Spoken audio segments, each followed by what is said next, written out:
Welcome to the Phantoms Weekend Preview Show. I'm Beard Breen, and this is what we've got coming up for you today.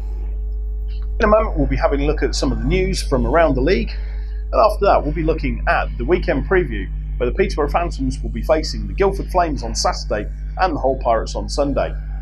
After that, we've got our interview with Phantoms head coach Slava Koulikov. The news this week from the EPL is mostly dominated by one major story. However, before we get to that, there is some signing news.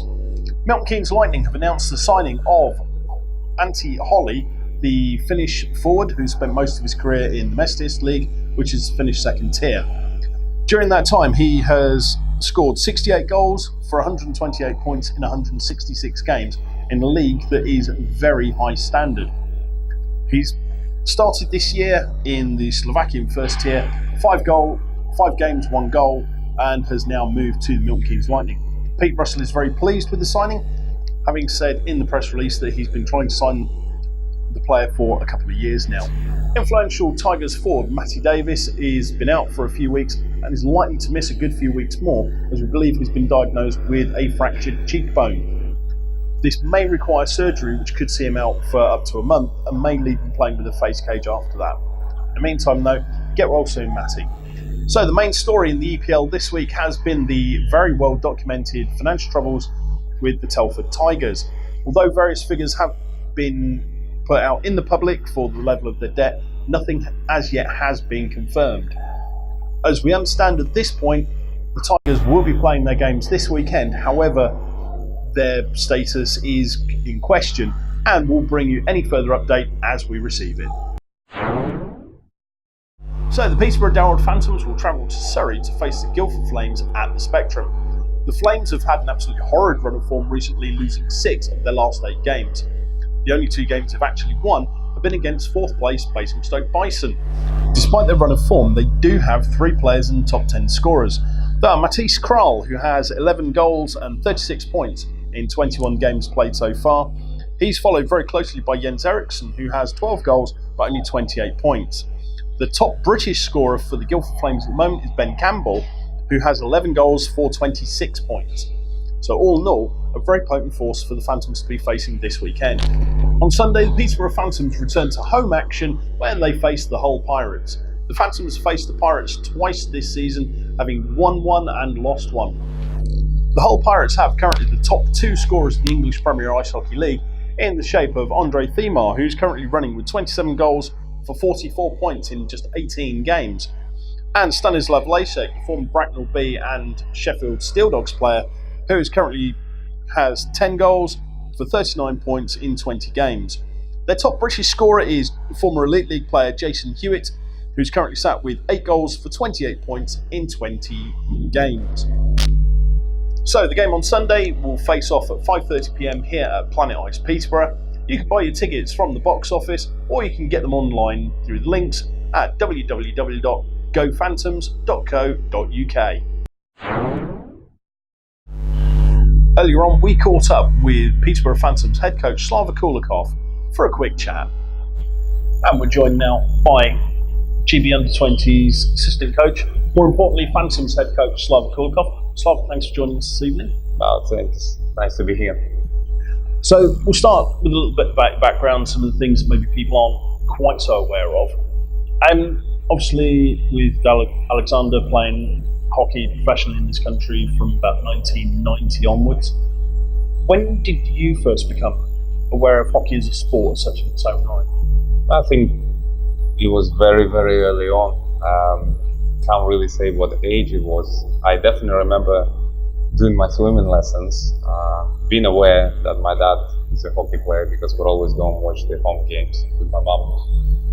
Then one day my dad brought the skating stick. I think at the age of 6 I started skating. But my first memory was, before I actually played, is taking a picture with my dad after practice, and after that getting in a little bit of trouble because whilst he was practicing I was running around with the stick as well, and obviously I got really hot, and when he took me on the ice I was all sweaty. I think that's probably my first memory of hockey. Didn't really want to do it, but it happened. We're about 2.5 seasons in now. We've seen a slight change in the recruitment philosophy now. a lot more younger guys, a lot younger, hungrier team. Is this a deliberate move on your part? Yes, I think so. I mean, we have been successful in the last two seasons, obviously winning the playoffs and been runners-up in both competitions last year. We knew we were going to lose some influential guys, and I think one, you have to look and think what is out there and how you get the competitive team again. And the other one is it's the challenge for the coach. I remember speaking to Dave on the end of the season, and the questions came up about my recruitment, and I said, "Don't worry, we'll be fine." You know, it's a challenge that you obviously calculated challenge. You just want to bring a little bit more energy, a little bit more hunger, and obviously that was my decision. And as much as I knew it's going to be a lot more work, which I told Lee in the summer, why do I do this all the time? Why don't I just keep doing the same and hopefully win? But it's a challenge to try a four-line hockey, which hasn't been worked out in this league before, which a lot of other teams are doing now. And I think it's the right way forward for many reasons, for the club, for the players, development of the younger players, and obviously it's a challenge for me. So. Now, obviously, we've got some guys that most teams would consider younger, like Scott Robson, Robbie Ferrara, who I suppose in some ways now in that locker room they're the senior players. Has it been good to see the way they've stepped into that role and helped bring kind of be a positive influence in the locker room? Yes, of course. But one thing is knowing the person age. But I think you can be a leader after maybe just my way of understanding. 2-3 seasons in a team, you can be a leader at 21. It's dependent on the personality. It's dependent on the setup in a dressing room. And obviously, for example, Robert, he's a young kid, but he's a leader. You know, he's had a good 2 seasons with us. He's a tremendous defenseman on the ice, but we did speak about it in the summer that we want to see his leadership now off the ice in the dressing room as well. Regarding Robbie, it's the same. 2 years ago, 2 seasons ago, he was a player that I didn't sign back. It was my decision not to sign him back, and I had reasons for that. And for him to come back and to be a player he's this day is just amazing. And the responsibility he's got, it amazes me what he does in the dressing room. He leads. He doesn't speak a lot, but you can see he's a leader on and off the ice. So to answer to your question, you don't need to be 35 to be a leader. You could be 35 and have no personality to be a leader. You could still be a good player, but I think certain players can do that earlier, and we have certain guys like Weldon, Robbie, and Robert stepping up in those shoes right now and helping out people like Leaves and Gino. Okay, so at the moment, really, then I think it's pretty good to say that the future's looking fairly good in terms of the players coming through. You've also signed an extension to your deal now, which you can see here through the 2018-19 season. Was that an easy decision for you as well, or? From the perspective of hockey, it was as easy as it can be.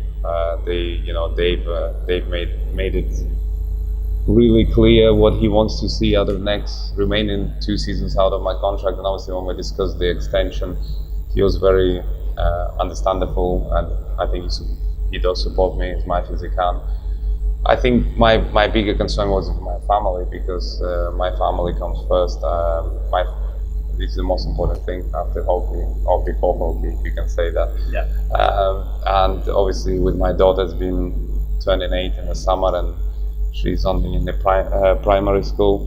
So it was a tough decision to make for the whole of the family, because for the last 2.5 years here, and obviously another 1.5 years, maybe more, I've been traveling a lot and not seeing her growing up, and obviously there were some tough decisions, but again, thanks to Dave and the whole of the organization, they made it work. They helped me as much as they can with the transition to make that decision to come here full time with the whole of my family. And now I'm just looking forward to concentrate on hockey, because up to now family settled down, everybody's happy, and I'm looking forward to carry on the work we are building here. So that's it for the weekend preview show this week. Thanks for joining us. Don't forget you can get in touch with us through Facebook, Instagram or Twitter, and you can always follow some of our other videos on our YouTube channel.